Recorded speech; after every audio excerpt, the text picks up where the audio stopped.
क्या कहना चाहेंगे नवनिका के लिए कितना चैलेंजिंग है?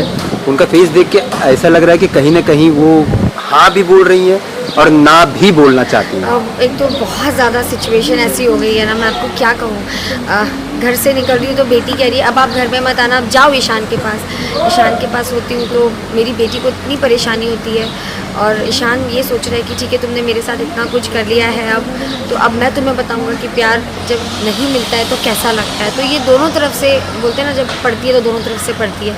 मुझे ऐसा लगता है कि हर उस औरत की कहानी है जो बहुत ज़्यादा ज़िम्मेदार होती है, तो उसको कहीं ना कहीं वो जिम्मेदारियों को पे करना ही पड़ता है। शी हैज़ टू पे price for being a responsible woman. तो अब नवनिका इतनी डगमगा गई है अपनी लाइफ में कि अपनी बेटी को संभाले या ईशान को संभाले, लेकिन वो अपनी बेटी को चुनती है।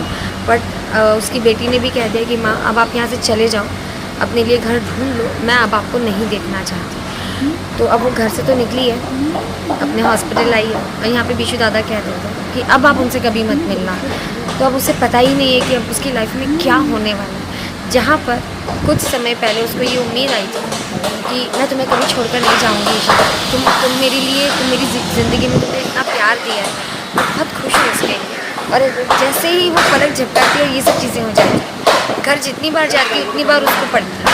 तो अभी मुझे लगता है ये एक जनरेशन गैप है between a daughter and the mother कि वो समझ नहीं पा रही है। अगर उसकी बेटी समझती तो शायद आज हालात कुछ और होते हैं। अच्छा, एक लास्ट क्वेश्चन। जिस तरीके का आप लोगों का कैरेक्टर है आपका और टिनी का, ठीक है, तो जो कहानी दर्शाई गई है फैंस के मैसेज काफ़ी सारे आते होंगे, क्योंकि देखा जाए तो टिनी निगेटिव नहीं है, बट कहीं ना कहीं एक सेड जा रहा है। मुझे ऐसा लगता है कि हर बच्चे की कहानी है और ये हर सिंगल मदर की कहानी है।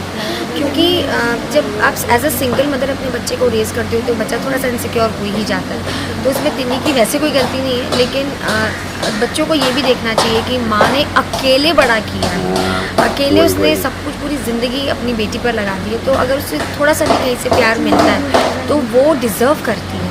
तो ये बच्चे समझते नहीं हैं और मैं चाहती हूँ कि जो भी मुझे देख रहे हैं, अगर आप सिंगल मदर हैं या फिर अगर आपको सिंगल मदर ने बड़ा किया हुआ है तो आप वो चीज़ समझिए अपनी माँ की कि उनको भी एक प्यार, अपनापन और एक कंफर्ट की ज़रूरत पड़ती है। क्योंकि आप शादी करके चले जाएंगे, फिर माँ अकेले ही रहने वाली है।